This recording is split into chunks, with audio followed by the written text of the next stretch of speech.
This was before this, okay? This is when the days when the judges ruled. And there was a big famine. A famine is, y'all know? There was shortage, big shortage of food in the land. And a certain man of Bethlehem in Judea went to live in the country of Moab. He and his wife and his 2 sons. The name of the man was Elimelech, and the name of his wife was Naomi. And they went to the country of Moab and remained there. But sadly enough, Elimelech died. Father!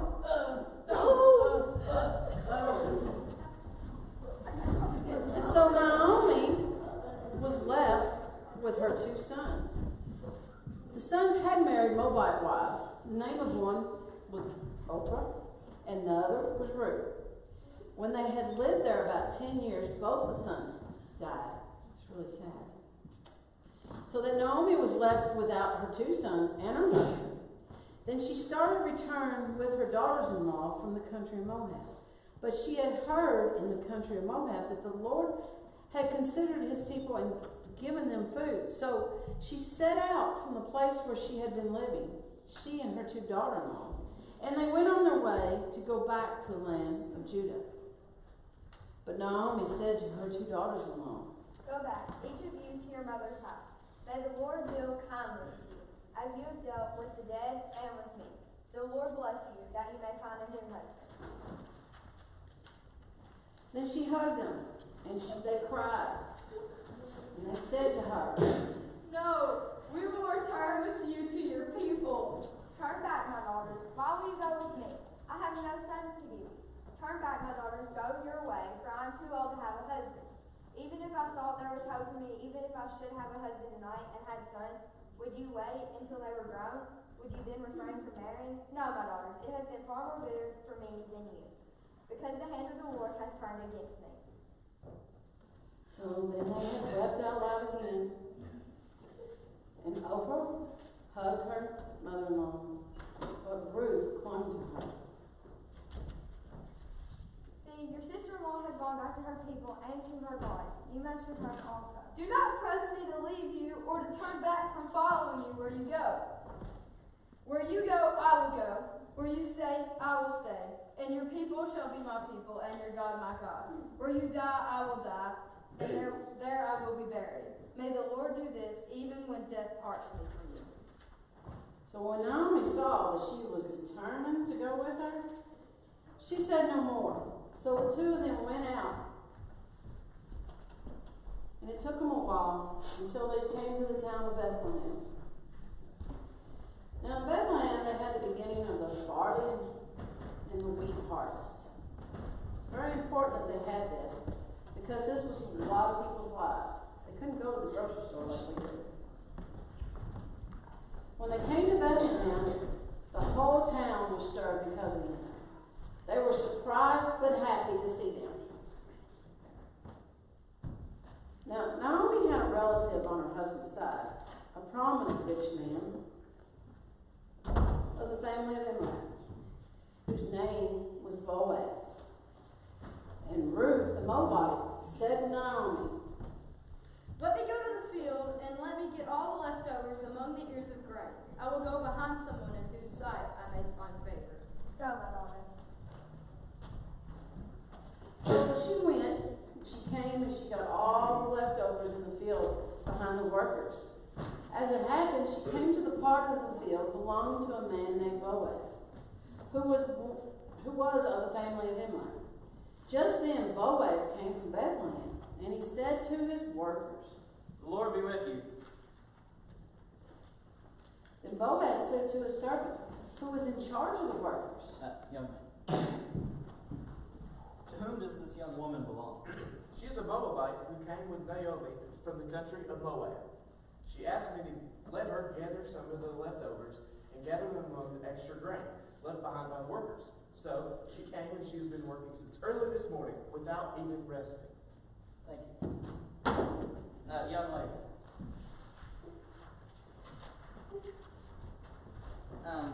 Now listen. Do not go and get leftovers over in this field, or the other fields. I want you to stay closer to my young men. I told them not to bother you, and if you get thirsty, you can go to the wells and get some water. Why have I found favor in your sight, that you should take notice of me when I am just a stranger? Because of all that you have done for your mother-in-law. Since the death of your husband has been fully told to me, and how you left your father and mother and your native land and came to people you didn't even know. May the Lord reward you for your deeds, and may you have a full reward from the Lord of Israel, under whose wings you have come for refuge. May I continue to find favor in your sight, Boaz, for you have comforted me and spoken kindly to your servant, even though I am not one of your servants. So later, Boaz went to eat. All right, guys, let's get us something to eat. Sons, you can come in with us too. Hey! All right, just share it. So she sat beside the workers, and he gathered up for her some prepared grain, the bread. She ate till she was satisfied, and she had some left over. When she got up to work, Boaz instructed his young men. All right, boys. I want you to let her work, even among the standing grain, and don't bother her. You must also pull out some handfuls for her from the bundles. Leave them for her to clean, and don't fuss at her. You can go back to work. So she worked in the field once again, and this time she worked until late in the evening. Then she straightened all she had, and it was a lot of barley. She picked it up and went into the town. And there her mother-in-law saw how much she had worked for. Then she looked out and she gave her what was left over after she had gotten it. Her mother-in-law had said to her, Where did you pick up leftover grain today? And where have you worked? Blessed be the man who took notice of you. The name of the man with whom I work today is Boaz. Boaz is blessed by the Lord. His kindness has not forgotten the living or the dead. The man is a relative of ours, one of our nearest kin. He even said to me, Stay close by my servants until they have finished all my harvest. It is better, my daughter, that you go out with his young women, otherwise you might be bothered in another field.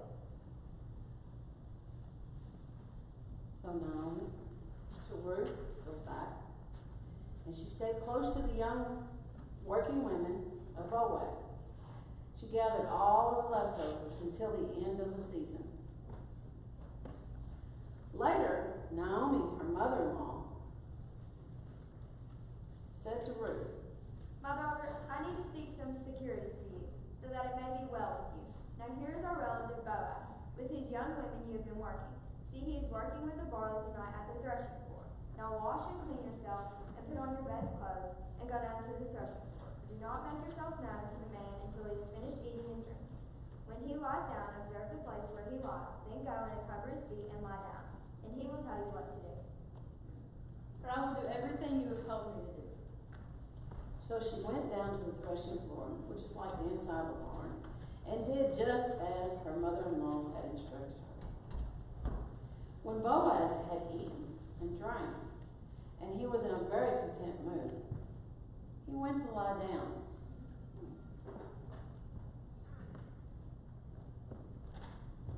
Then she slowly came and uncovered his feet, and she lay down.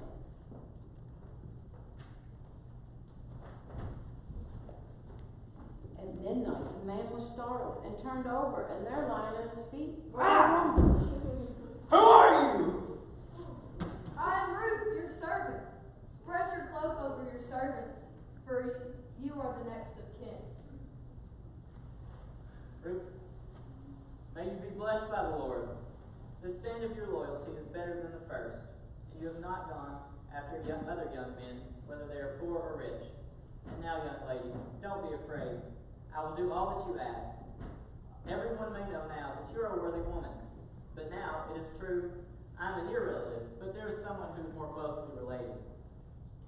I will ask if he will take care of you, and if he does, that will be good. And if he doesn't, then I will assume the responsibility. For now, lie down until in the morning. So she lay at his feet until morning, but got up before daylight. Then Boaz had told her, It must not be known that any woman came to the threshing floor, because this is a place just for men. Bring the cloak that you are wearing and hold it out. So she held it out, and he wrapped up bundles of barley in the cloak and put it on her back, and then he went to the city. Ruth went back to Naomi.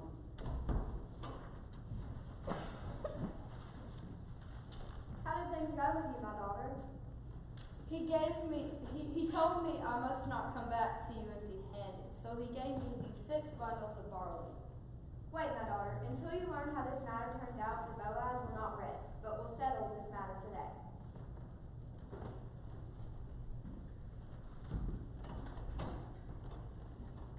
So Boaz, he walks to the city, and he's waiting on a man. So no sooner had Boaz gone up to the gate of the city. Hello, my friend. Come over here. Okay. Naomi has come back from the country of Moab. She is selling all of the land that belonged to our relative Elimelech, because he is dead. I thought I would tell you of it and say, if you want to buy it, then buy it in the presence of those sitting here, and the presence of the elders. If you want to buy it, that is good, and if not, then just tell me, so that I may know and I may buy it, because you are a closer relative than I will buy it. The day you acquire the field from the hand of Naomi, you are also taking responsibility for Ruth the Moabite, the widow of the dead man, to maintain the dead man's name on his inheritance. I cannot buy it for myself without damaging my own inheritance. Take my right for yourself, for I cannot buy it. Very well. Now this was the custom in the former times in Israel concerning buying and exchanging. To confirm a transaction, the one took off a sandal and gave it to the other. That was the manner of promise in Israel. So when the next of kin said to Boaz, buy it for yourself, he took off his sandal. Then Boaz said to the elders of all the people, To the people, today you are my witnesses that I have acquired from the hand of Naomi all that belonged to Elimelech, and all that belonged to his sons. I have also acquired Ruth the Moabite to be my wife, and to maintain the dead man's name on his inheritance, in order that the name of the dead may not be cut off from his relatives and from the gate of his native place. Today you are my witnesses. okay, now y'all are our witnesses, so you'll repeat after me, okay? Then all the people who were at the gate along with the elders said, we are witnesses. We are witnesses. May the Lord make this woman May the Lord make this woman who is coming into your house who is coming into your house live to be strong. live to be strong. May you produce children May you produce children and make a name in Bethlehem. and make a name of Bethlehem. And then through the children and the Lord will give you by this young woman. So Boaz took Ruth and she became his wife. Years later, the Lord let them have a son. Then the woman said to Naomi, Blessed be the Lord who has not left you this day without a relative and made his name be proud in Israel. He will be to you a good beginning of life and support you of your old age. For your daughter-in-law who lives here, who is more to you than second son, say yes. So Naomi took the child and wrapped him and put him close to her. So the woman of the neighborhood gave him a name, saying, A grandson has been born to you, Naomi. they named the boy Obed. He became the father of Jesse, who became the father of David. And this is very important that y'all know this because this is the lineage of Jesus. And we're going to learn about this later on, okay? But know that this is very, very important. Ruth is also the story of the giving of God. The book shows how God intervenes on behalf of his people, but it also shows us that in the midst of Ruth, God's giving hands is still working. He still is guiding his people through it all. God provides bread when there is no bread. God provides a home for Ruth when there is no home. He provides hope for Ruth when there is no hope. Ultimately, however, Ruth is a story about redemption. The book of Ruth shows us how the Lord redeems a difficult situation. It also shows how the Lord redeems a foreign widow, and then through that foreign widow, he provides redemption to the world through the coming Messiah. The book of Ruth presents a story of redemption, ultimately the redemption found in Christ alone.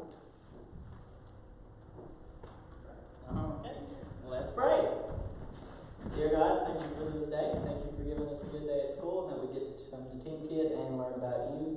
Please help us to take the lesson that Ruth taught us to heart, that we would always be loyal and kind to people. Thank you for everything you've given us. In Jesus' name, amen. Give them a hand.